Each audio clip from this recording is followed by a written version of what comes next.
คนส่วนมากของโลกมีชีวิตอยู่โดยธรรมชาติคนส่วนมากของโลกเป็นเช่นนี้ธรรมชาติมันไม่มีหลักที่จะมากำกับจิตของเรามนุษย์ทั้งโลกจึงเกิดความวุ่นวายเพราะมนุษย์เอาธรรมชาติของจิตเอาธรรมชาติของความคิดของตนเป็นใหญ่เอาธรรมชาติสิ่งที่ตนแต่ละคนที่มีความพึงปรารถนามาเป็นเหตุให้เกิดความวุ่นวายทุกคนต้องการความสุขทุกคนไม่ต้องการความทุกข์นี่เป็นธรรมชาติมันไม่มีหลักมีแต่คำพูดแต่ไม่มีหลักให้เรายึดเมื่อบุคคลดำเนินชีวิตตามธรรมชาติชีวิตก็ประสบแต่คำว่าความทุกข์ประสบแต่คำว่าความวุ่นวายประสบแต่คำว่ากังวลใจเพราะธรรมชาติไม่มีข้อยุติหาข้อยุติไม่ได้มันเป็นเพียงแค่คำพูดมันไม่มีหลักตัวหนังสือให้เราอ่านได้ส่วนธรรมะนั้นบุคคลที่มีชีวิตอยู่ด้วยธรรมะกับบุคคลมีชีวิตอยู่ด้วยธรรมชาติย่อมแตกต่างกันคนที่มีธรรมะก็มีหัวใจธรรมชาติอยู่คนที่มีธรรมชาติหัวใจไม่มีธรรมะมันมีแต่ความรู้สึกเช่นอยากได้อยากมีอยากเป็นเราก็ไม่สนใจละจะไม่ฟังใครละเช่นชาวนาบ้านนอกอยากจะล้อมเวลาจะล้อมรั้วก็ไม่สนใจแล้วจะเป็นที่ของใครก็จะล้อมรั้วทำรั้วก้านเขตแดนก็จะทำแบบนั้นแหละมันก็ล่วงละเมิดซึ่งกันเป็นปัญหาซึ่งกันและกันหัวใจที่มีธรรมชาตินำแต่ความทุกข์นำแต่ปัญหามาให้กับบุคคลนั้นๆบุคคลใดก็แล้วแต่ที่มีชีวิตอยู่กับธรรมชาติจะเป็นทุกข์ตลอดเวลาเพราะตามใจธรรมชาตินั้นจะตามใจเราทุกอย่างธรรมชาติตามใจทุกอย่างเพราะเป็นกิเลสคนส่วนมากก็เป็นเช่นนั้นตามใจตัวเองตามใจตาตามใจหูตามใจจมูกตามใจลิ้นตามใจกายตามใจจิตส่วนธรรมะนั้นไม่ตามใจตาและไม่ตามใจหูไม่ตามใจจมูกไม่ตามใจลิ้นไม่ตามใจกายและไม่ตามใจจิตธรรมะนั้นจะหยุ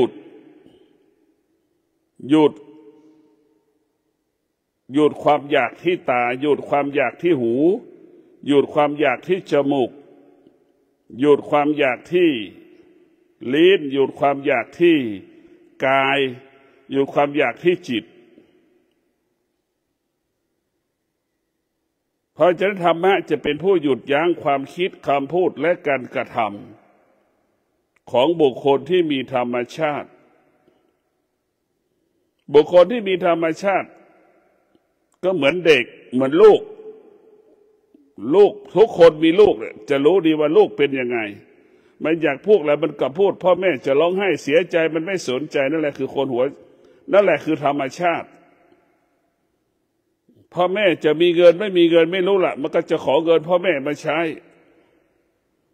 พ่อแม่จะให้ไปไม่ให้ไปลูกมันก็จะไปนั่นแหละตามใจตัวเองนั่นคือธรรมชาติ นั่นแหละคือหัวใจที่เป็นธรรมชาติจะเป็นเหมือนดั่งลูกทุกๆประการเอาเรามาดูว่าหัวใจที่มีธรรมะเปรียบเสมือนพ่อกับแม่จะพิจารณารอบคอบละเอียดอดทนเห็นไหมหัวใจที่มีธรรมะก็คือแม่จะอดทนอดกั้นกว่าจะได้วัตถุสิ่งของแต่ละอย่างมาเลี้ยงลูกจะต้องอดทนต่อสภาพปัญหาเหตุการณ์ต่างๆนี่แหละคือธรรมะนั้นจะเปรียบเสมือนแม่จะมีสติรู้ธรรมะมีสติรู้จะไม่ตอบสนองอารมณ์ของตนเองไม่ตอบสนองอารมณ์ของบุคคลอื่นอารมณ์นั้นทางตาทางหูทางจมูกทางลิ้นทางกายทางจิตแต่เราจะไม่ตอบสนองอารมณ์เหล่านี้ที่มันผ่านตาหูจมูกลิ้นกายใจเหมือนแม่กับลูกขัดแย้งกันแม่ก็จะมีสติหยุดอารมณ์ของแม่เพื่อไม่ให้อยู่ใต้อำนาจอารมณ์ของลูกจะสงบนิ่งไม่โต้ไม่ตอบลูกแสดงอาการอะไรมาแล้วแม่ก็มีสติรู้แม่จะพูดอะไรออกไปทำให้กระทบจิตใจลูกแม่ก็ไม่พูดนั่นคือธรรมะจะไม่ทำให้บุคคลอื่นๆสะเทือนใจหวั่นไหวได้เพราะจะพูดแต่สิ่งที่เป็นธรรมเท่านั้นธรรมะคือเป็นกลางทุกคนจะทำได้ไม่ได้ก็ยอมรับว่าเป็นความจริงนี่คือธรรมะเพราะฉะนั้นพวกเราทั้งหลายบุคคลที่มีธรรมะก็คือแม่เวลาแม่จะพูดกับลูกนะแม่จะมีสติรู้แม่จะพูดให้ลูกดีใจหรือให้พวกมีความสุขอะไรที่แรงที่แข็งอะไรที่กระทบทำให้ลูกทุกข์ทรมานลำบากใจแม่จะไม่พูดนี่แหละคือธรรมะจะนิ่มจะนุ่มจะพูดออกไปแล้วก็ลูกก็มีความสุขที่จะฟังตรงกันข้ามธรรมชาติเห็นไหมเหมือนลูกมันจะโต้แย้งกับแม่จะขัดแย้งกับแม่มีเหตุผลกับแม่สารพัดเหตุผลจะไปเที่ยวต่างจังหวัดจะขอเงินแม่ใช้จะซื้อของก็สารพัดเหตุผลกับพ่อกับแม่พ่อจะมีเงินไม่มีเงินไม่สนใจไม่ใส่ใจเห็นแก่ตัวคนที่มีธรรมชาติเป็นคนที่เห็นแก่ตัวเป็นคนที่ไม่เสียสละจะเบียดเบียนเงินเพราะจะเบียดเบียนบุคคลอื่นๆดังลูกที่มีหัวใจธรรมชาติจะเบียดเบียนพ่อแม่ตนเองโดยไม่สนใจว่าพ่อแม่จะมีเงินไม่มีเงินจะบังคับเอาสตางค์จากพ่อจากแม่นี่แหละคือธรรมชาติจะทำให้กับบุคคลอื่นเป็นทุกข์ทำให้ตัวเองเป็นทุกข์ส่วนธรรมะนั้นทำให้ตัวเองเกิดความสุขให้ทำให้คุณเกิดความสุขมันจะแตกต่างกันธรรมชาติคือความโลภความโกรธความหลงธรรมะนั้นจะไปหยุดยั้งความโลภความโกรธความหลงมันตรงข้ามกันเหมือนบอกว่าธรรมะคือแม่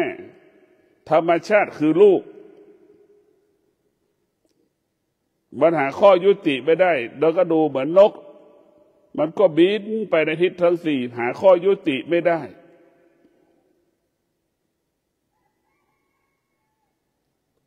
ธรรมชาติเหมือนงัวเหมือนควายที่ปล่อยเข้าในป่าเห็นไหมมันก็หาข้อยุติไม่ได้มันก็ไปไม่มีที่สิ้นสุดไปแล้วก็หายไปจากคอกไปแล้วไม่ยอมเข้าคอกมันก็หายไปเลยก็มีเป็นจำนวนมากเป็นเช่นนั้นธรรมชาติมันไม่รู้จักว่าดีมันไม่รู้จักคำว่าไม่ดีธรรมชาติแต่ธรรมะนั้นจะให้เรารู้ว่านี่คือร้อนนี่คือหนาวนี่คือเย็นทุกคนจะสัมผัสกับความเป็นจริงพูดความจริงเราก็รู้ว่าเราพูดความจริงเรามีสติรู้ เราพูดไม่เป็นความจริงเราก็มีสติรู้เป็นเช่นนี้เป็นแบบนี้เป็นอย่างนี้ของมันแต่เรามีสติรู้แบบนี้อยู่แบบนี้และชีวิตของเรานั้นมันต้องประกอบไปด้วยธรรมมีชีวิตอยู่ได้ด้วยธรรมนำมาซึ่งความสุขนำมาซึ่งความสงบสุขมีชีวิตอยู่ด้วยธรรมคิดพูดและกระทำประกอบไปด้วยศีลสมาธิปัญญาประกอบไปด้วยศีลสมาธิปัญญา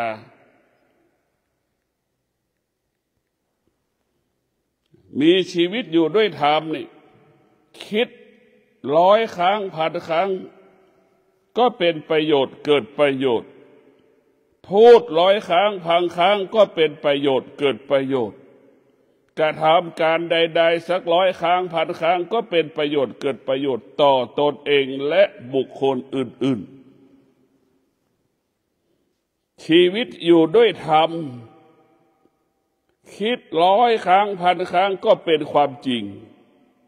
พูดกี่100 ครั้ง1,000 ครั้งก็เป็นความจริงทำการใดๆกระทำการใดๆก็เป็นความจริงเพราะฉะนั้นชีวิตที่อยู่ด้วยธรรมนั้น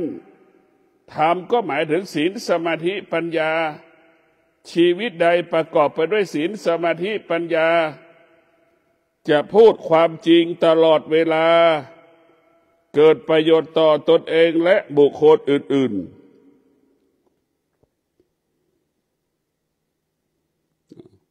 บุคคลที่ประกอบไปด้วยศีลสมาธิปัญญาคิดพูดและกระทำการใดๆเป็นประโยชน์เกิดประโยชน์ต่อตนเองและบุคคลอื่นๆต่อสาธารณชนต่อมหาชนบุคคลที่มีธรรม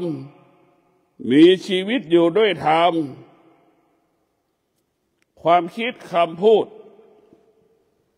ออกมาแล้วเกิดความดีงามเกิดความงอกงามเป็นประโยชน์ต่อสาธารณชนเป็นประโยชน์ต่อมหาชนบุคคลที่มีชีวิตอยู่ได้ธรรมนั้นจะเป็นบุคคลตัวอย่างแบบอย่างของมหาชนของสาธารณชนบุคคลที่มีชีวิตอยู่ด้วยธรรมก็จะนำเอาความจริงมามอบให้กับสาธารณชนมหาชนได้รับรู้และปฏิบัติ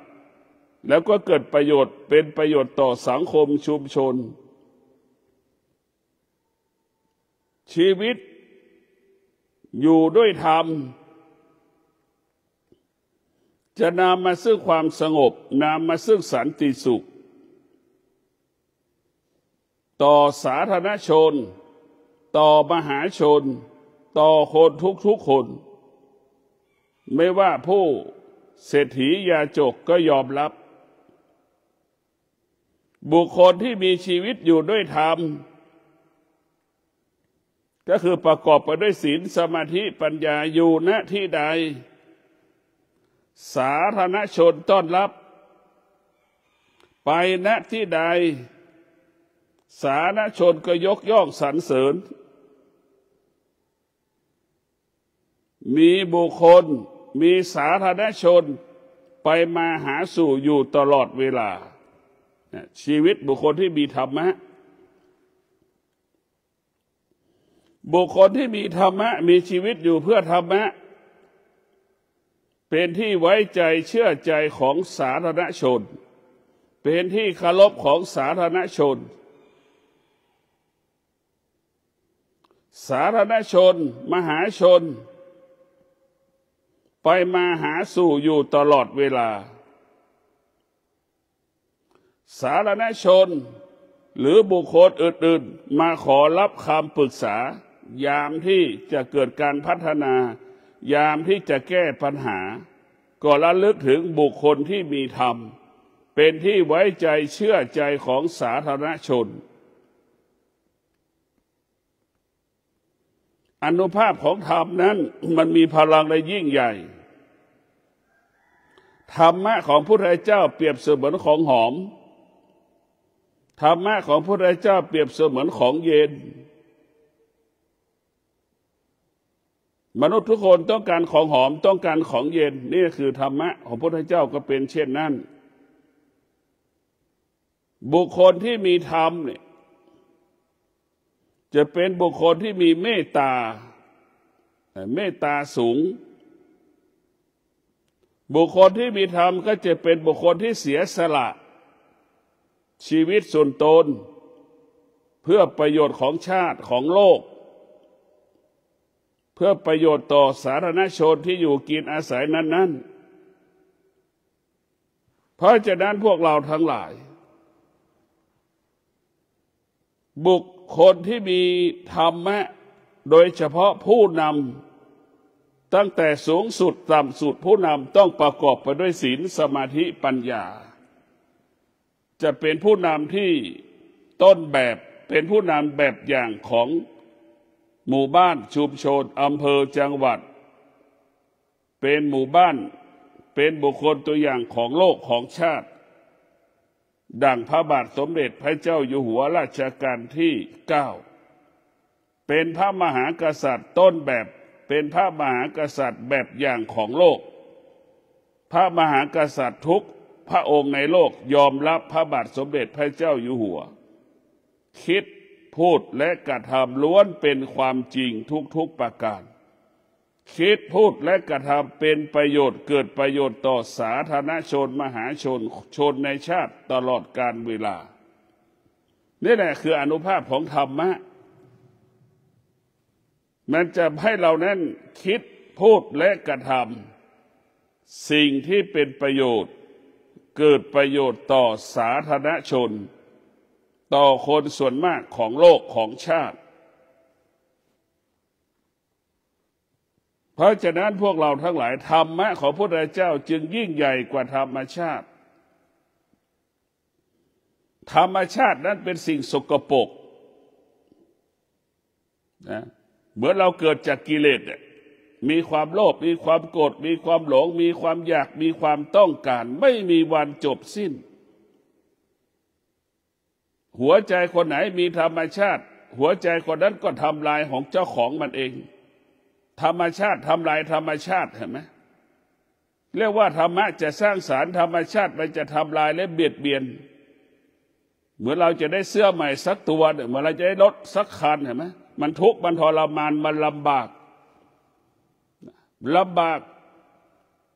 มันอึดอัดมันหงุดหงิดทุกเดือนการที่จะเอาเงินไปจ่ายค่าเช่ารถค่าเช่าบ้านผ่อนบ้านผ่อนรถอย่างเงี้ยมันอึดอัดเช่าหอพักอยู่แต่ละเดือนมันอึดอัดมากนี่แหละคือธรรมชาติเป็นผู้เบียดเบียน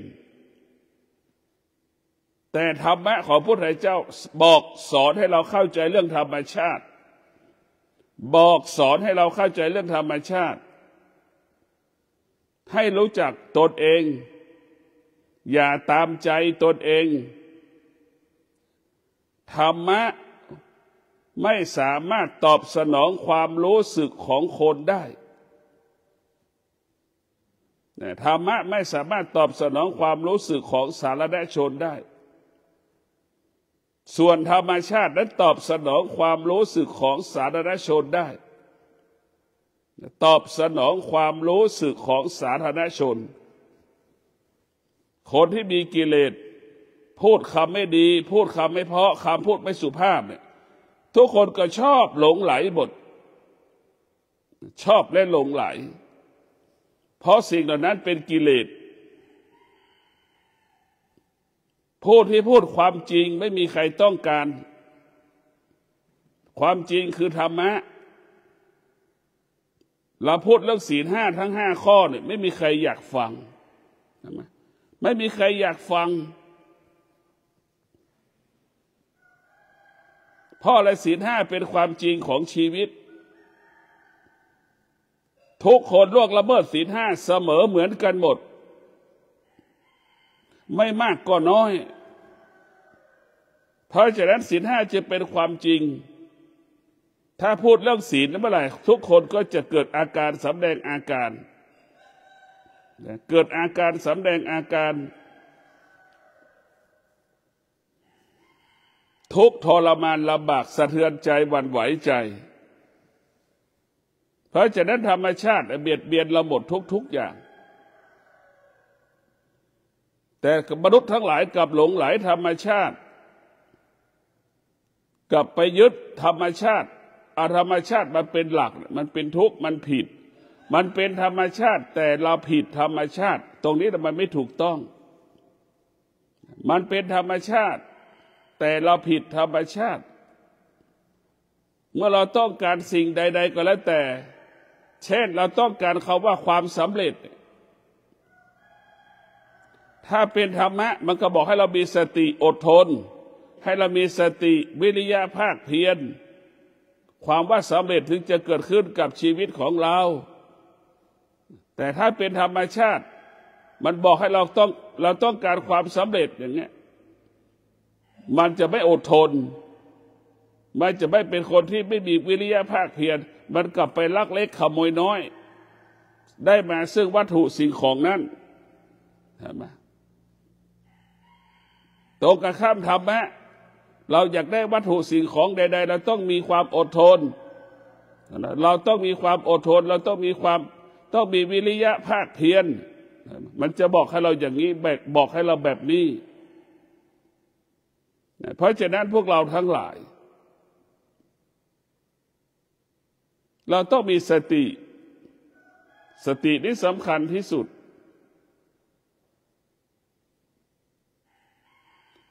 ธรรมะของพระพุทธเจ้านั้นจะไม่เบียดเบียนธรรมชาติไม่ทำลายธรรมชาติจะรักษาธรรมชาติจะคงสภาพเดิมของธรรมชาติจะอยู่เหนือธรรมชาติอันนี้คือธรรมะดังผู้ที่มีธรรมะก็คือผู้ที่มีสติจะอยู่เหนือความโลภความโกรธความหลงของตนเองและบุคคลอื่นๆไม่ตกอยู่ใต้อำนาจความคิดของตนเองความคิดของบุคคลอื่นๆนี่แหละคือธรรมะเพราะฉะนั้นพวกเราทั้งหลายหัวใจที่มีธรรมะกับหัวใจที่มีธรรมชาติย่อมแตกต่างกันเหมือนคนที่อยู่กลางคืนกับคนที่อยู่กลางวันย่อมแตกต่างกันคนที่ทำงานกลางวันกับคนที่ทำงานกลางคืนย่อมแตกต่างกันเพราะธรรมชาติเนี่ยเพราะเราเกิดมาจากธรรมชาติใช่ไหมเกิดจากธรรมชาติเป็นเรื่องอวิชชาทั้งหมดทั้งสิ้นมันเป็นเรื่องอวิชชาทั้งหมดส่วนธรรมะเป็นเรื่องวิชาทั้งหมดวิชาทั้งหมดธรรมะว่าในเรื่องความจริงที่เหนือธรรมชาติธรรมะว่าด้วยความจริงที่อยู่เหนือโลกธรรมะว่าด้วยเรื่องความจริงอยู่เหนือการเวลา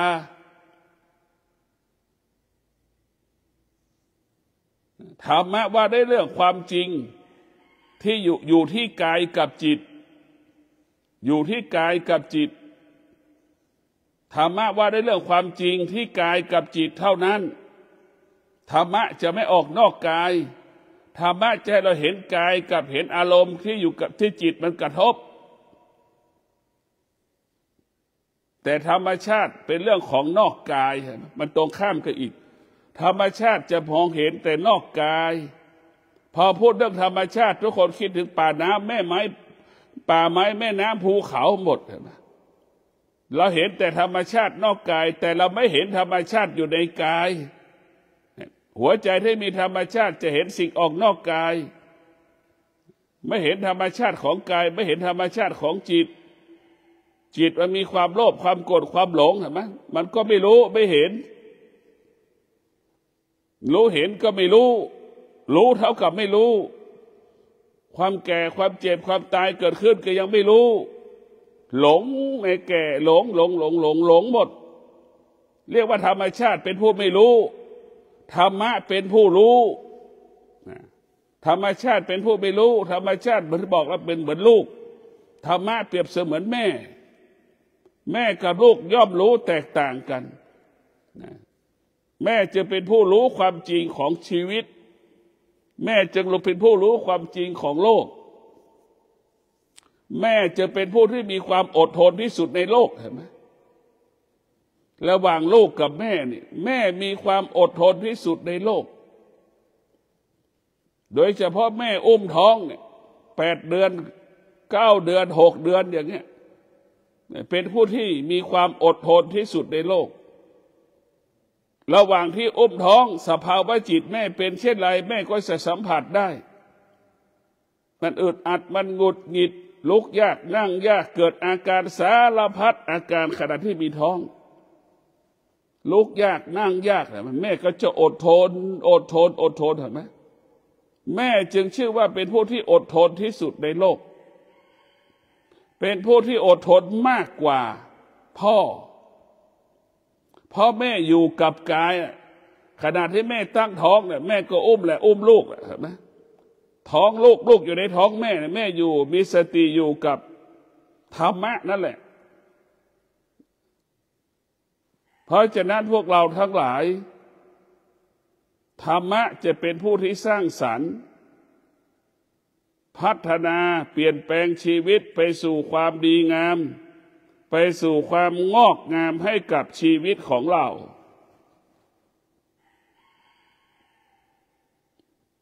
บุคคลที่มีธรรมะเวลาคิดพูดและกระทำเป็นประโยชน์เกิดประโยชน์ต่อโลกต่อประเทศต่อชาติต่อสังคมต่อชุมชนที่เราอยู่กินอาศัยพูดความจริงสื่อสารความจริงให้คนในประเทศชาตินั้นๆโลกนั้นๆทวีปนั้นๆชุมชนนั้นๆได้รับรู้เรื่องความจริงเพราะฉะนั้นธรรมะเนี่ยมันเป็นความจริงของชีวิตที่ทุกคนไม่มีไม่ได้ไม่เอาไม่ได้ไม่มีไม่ได้เพราะมันอยู่ที่กายกับจิตมันไม่มีใครปฏิเสธได้เพราะธรรมะมันอยู่ที่กายกับจิตส่วนธรรมชาติเราเข้าใจว่าแม่น้ำป่าไม้ภูเขาเป็นของนอกกาย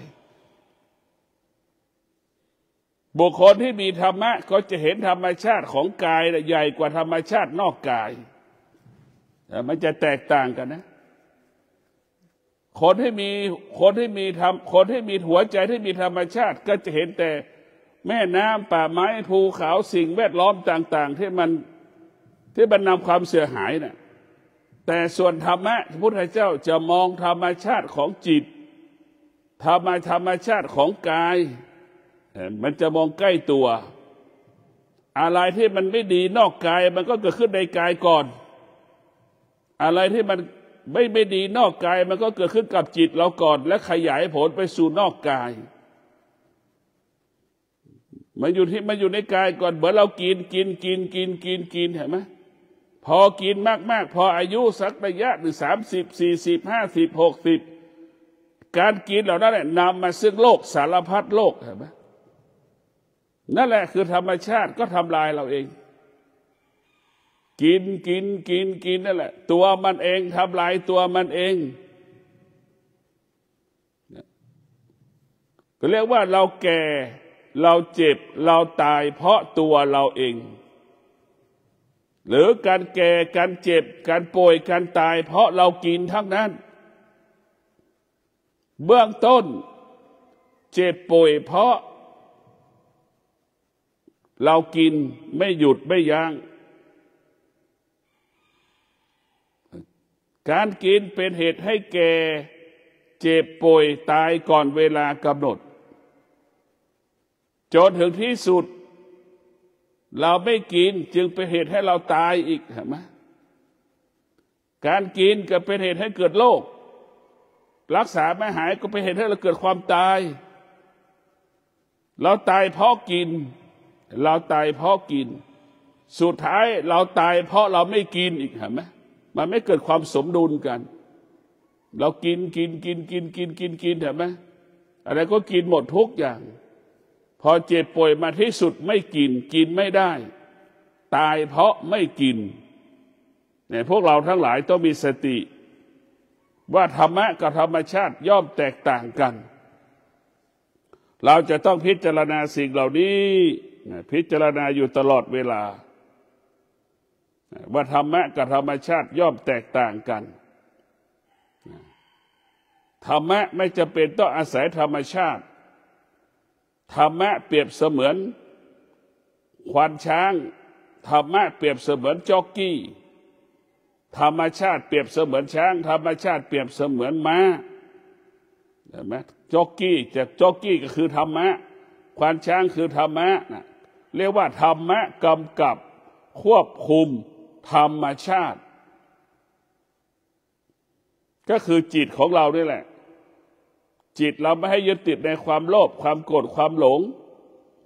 ความโลภความโกรธความหลงเกิดขึ้นที่ไหนที่ตาหูจมูกลิ้นกายใจเห็นไหมมันก็เกิดอยู่ตรงนี้ความอยากเกิดขึ้นที่ไหนกับตาหูจมูกลิ้นกายใจ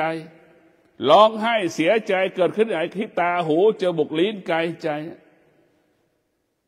ดีใจอยู่ไหนดีใจเสียใจก็เขาที่ตาหูจมูกลิ้นกายใจและทั้งหมดทุกอย่างมาอยู่ที่ตัวเราทั้งหมดทั้งสิ้นตาหูจมูกลิ้นกายใจพ่อแม่ครูบาอาจารย์พระพุทธเจ้าจึงสอนให้เรารู้เรื่องตาให้เรารู้จักคำว่าตาให้เรารู้จักคำว่าหูให้เรารู้จักคำว่าลิ้นให้รู้จักคำว่าจมูกให้รู้จักคำว่ากายให้รู้จักคำว่าจิตให้เรารู้จักหน้าที่ของตาหน้าที่คือรับรู้รูปรับรู้ทางตาทางรูปที่ผ่านตาหรือตากระทบกับรูปวัตถุสิ่งของต่างๆถ้าตาได้รับการฝึกฝนตานั้นได้รับการอบรมตานั้นก็จะเป็นผู้รู้ดังสุนัขแสนรู้ดังช้างแสนรู้ดังสัตว์แสนรู้นานาชนิดที่เราฝึกฝนมันจะเป็นเช่นนั้นเมื่อตาได้รับการฝึกฝนตาเป็นผู้รู้ตาก็จะเลือกพิจารณาดูให้เป็นธรรมะทั้งหมดทั้งสิ้นตานั้นก็รู้สิ่งที่เป็นอนิจจังทุกขังอนัตตาตาก็จะไม่ยึดติดสิ่งที่เป็นอนิจจังทุกขังอนัตตาหูก็เป็นเช่นนั้นรับรู้เรื่องเสียงหูมันก็จะไม่ยึดติดเสียงที่มันเป็นอนิจจังทุกขังอนัตตาออกไปจากจะไม่ยึดติดจมูกสัมผัสกับกลิ่นก็รู้ว่ามันเป็นเสียงมันเป็นสิ่งอันนี้เป็นอนิจจังทุกขังอนัตตามันก็